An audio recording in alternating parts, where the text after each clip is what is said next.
നമസ്കാരം സർ. ഇന്ത്യയുടെ ഒരു ഇതിഹാസ പുരുഷനെന്നൊക്കെ വിശേഷിപ്പിക്കാവുന്ന നേതാവാണ് വാജ്പേയി.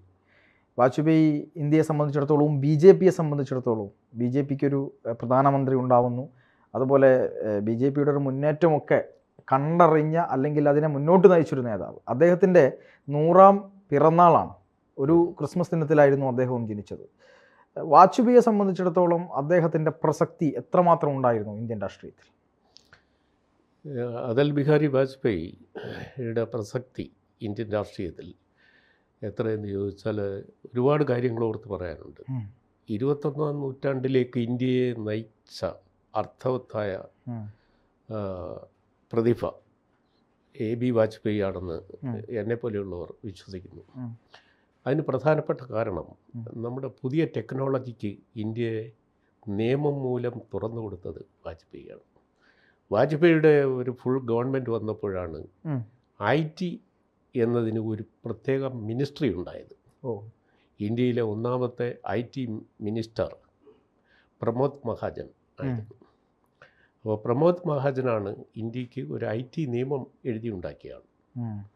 2000 ആണ്ട് ഒക്ടോബർ 16-ാം തീയതിയാണ് ഇന്ത്യയിലെ IT നിയമം പ്രാബല്യത്തിൽ വരുന്നത്. രാഷ്ട്രപതി KR നാരായണൻ അന്നാണ് ഈ IT ആക്ടിൽ ഒപ്പിടുന്നത്. എന്ന് പറഞ്ഞാൽ അന്ന് മുതൽ IT ഇന്ത്യയിൽ നിയമം മൂലം പ്രാബല്യത്തിലായി എന്നാണ്. അതിൻ്റെ അർത്ഥം എന്താണ്? അതിൻ്റെ അർത്ഥം IT എന്ന് പറഞ്ഞാൽ അതുവരെ നമുക്കൊരു ഫാഷൻ എന്താണെന്ന് IT എന്നും പലർക്കും അറിയില്ല. ITയിൽ ഉപജീവിക്കുന്നവർ പോലും ITയെ പറ്റി വലിയ ധാരണയില്ലാതെ ഇരുന്നു. IT എന്ന് പറയുന്നത് മനുഷ്യകുലത്തിൻ്റെ വളർച്ചയിലെ 4ാം തലമുറ ലാംഗ്വേജാണ്. IT is nothing but A language of communication എന്ന ഒരു നിർവചനം അതിൻ്റെ എല്ലാ അർത്ഥപൊലിമയോടും കൂടി ജനങ്ങളിലേക്ക് എത്തിയത് അപ്പോഴാണ്. അതുവരെ IT എന്ന് പറഞ്ഞാൽ something related to computer, some technological problem എന്നായിരുന്നു. ഇൻഫർമേഷൻ ടെക്നോളജി എന്ന് പറഞ്ഞാൽ തന്നെ ഇത് ടെക്നോളജിയാണ് എന്നാണ് ജനങ്ങൾ വിചാരിച്ചത്.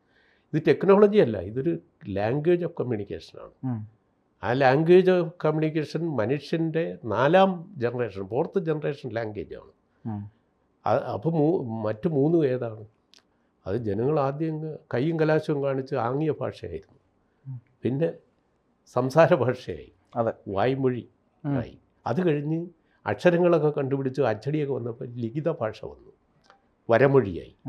അപ്പോൾ ഈ 3 മൊഴികളും ആംഗ്യഭാഷ, വരമൊഴി, വായ്മൊഴി, ഇതിന് ശേഷം വന്ന അടുത്ത ഭാഷയാണ്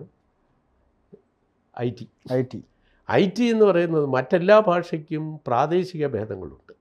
ചൈന പോലെയല്ല തമിഴ്, തമിഴ് പോലെയല്ല മലയാളം. ഇന്ത്യയിൽ തന്നെ എത്രയോ ഔദ്യോഗികവും അനൗദ്യോഗികവുമായ ഭാഷകൾ.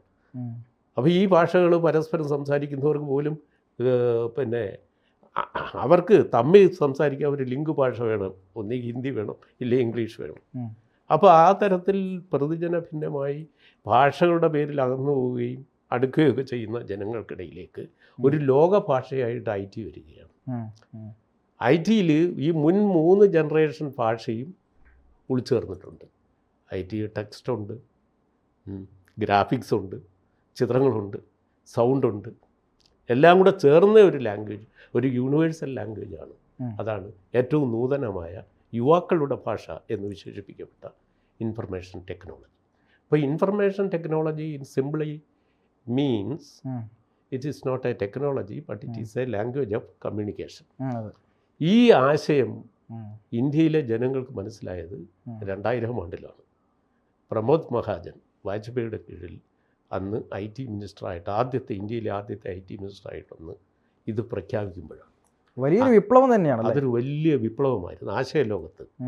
അതിലൂടെ IT എന്നത്, ഇൻഫർമേഷൻ ടെക്നോളജി എന്നത് ഗവൺമെൻറ്റിൻ്റെ മിഷനായി.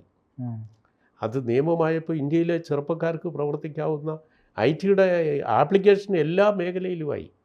വിദ്യാഭ്യാസത്തിലായി, ആരോഗ്യവകുപ്പിലായി, ഗതാഗതത്തിലായി, കമ്മ്യൂണിക്കേഷനിലായി, എവിടെയായി ഇല്ലാത്തത്? ബാങ്കിങ്ങിലായി. പെട്ടെന്ന് അത് കാറ്റ് പോലെ പടർന്നത്, തീക്ക് കാറ്റ് പിടിച്ചതുപോലെയായി ഇതങ്ങ് ലോകം മുഴുവൻ വ്യാപിച്ചു. അപ്പോൾ അത് ബാരിയേഴ്സ് ഇല്ല, തടസ്സങ്ങളില്ല, ആ തരത്തിൽ സ്പ്രെഡ് ചെയ്യുന്നു. അപ്പോൾ ഇങ്ങനെ ഡിജിറ്റൽ സിഗ്നേച്ചർ നിയമമായി. അതുവരെ നമ്മൾ കൈകൊണ്ട് ഒപ്പിടുന്നതായിരുന്നു നിയമം. ഇപ്പോൾ ഡിജിറ്റൽ സിഗ്നേച്ചർ എന്ന് പറഞ്ഞ് നമുക്ക് രജിസ്റ്റർ ചെയ്ത് കൈവെക്കാം. ഒരു സീക്രട്ട് കോഡാണത്. അത് പ്രാബല്യത്തിൽ വന്നു. അത് ഈ IT ആക്ടിൻ്റെ ഫലമാണ്. അങ്ങനെയൊരു വിഷന് പൈലറ്റ് ചെയ്ത പ്രധാനമന്ത്രിയാണ് അടൽ ബിഹാരി വാജ്പേയി. അതുമാത്രമല്ല, അദ്ദേഹം 1998 മന്ത്രിയായി പ്രധാനമന്ത്രി ആദ്യത്തെ പ്രധാനമന്ത്രിയായപ്പോഴാണ് പൊക്രാൻ പരീക്ഷണം നടക്കുന്നത്. അത് ഇന്ത്യയിലുണ്ടാക്കിയ ഓപ്പറേഷൻ ശക്തി ലോകം മുഴുവൻ ഇന്ത്യക്കെതിരായി. ഒരുപാട് രാഷ്ട്രങ്ങൾ, വൻകിട രാഷ്ട്രങ്ങൾ നമുക്ക് ഉപരോധം ഏർപ്പെടുത്തി. എന്നിട്ടും അദ്ദേഹം പിടിച്ചു നിന്ന്. ആരുപരോധം കൊണ്ടുവന്നിട്ടും ഇന്ത്യയെ അത് കുലുക്കിയില്ല. ഇന്ത്യയിൽ തന്നെ അരുന്ധതി റോയി പോലെയുള്ളവരൊക്കെ വിമർശിച്ചു, ഇല്ലേ ഇന്ത്യ.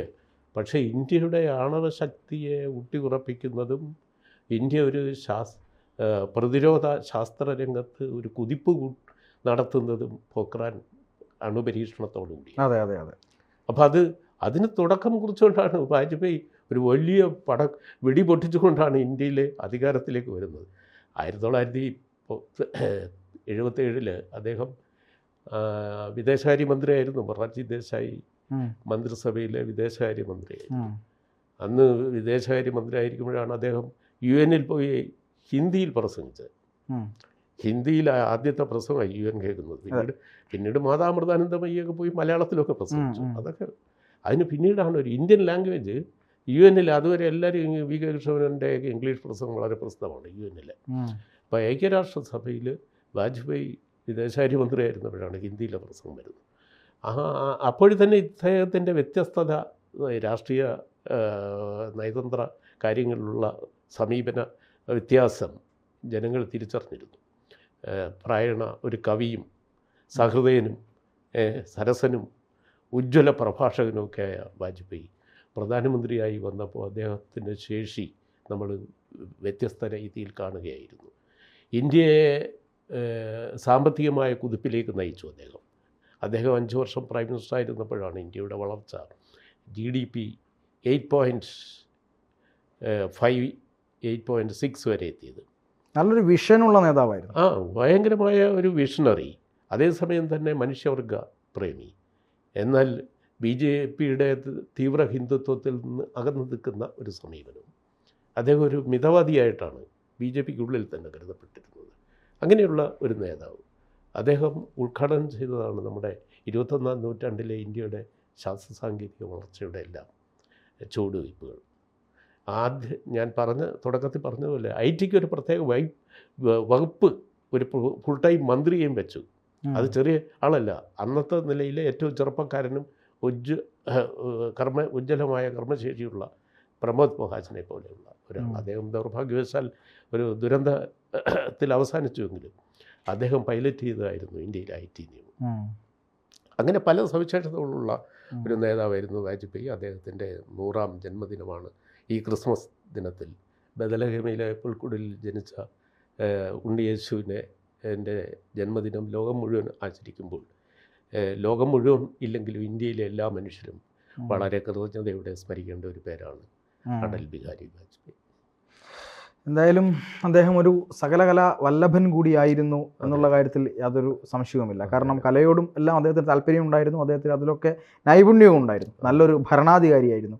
കണ്ടഹാർ വിമാനറാഞ്ചലിൽ അദ്ദേഹം എടുത്ത നിലപാടുകൾ വളരെ ശക്തമായ നിലപാടായിരുന്നു. ഒപ്പം ഇന്ത്യൻ സേനയെ ശക്തിപ്പെടുത്തുന്ന കാര്യത്തിലും അദ്ദേഹം ഒരുപാട് പങ്ക് ഒരു ഭരണാധികാരി എന്ന നിലയിൽ വഹിച്ചിട്ടുണ്ട്.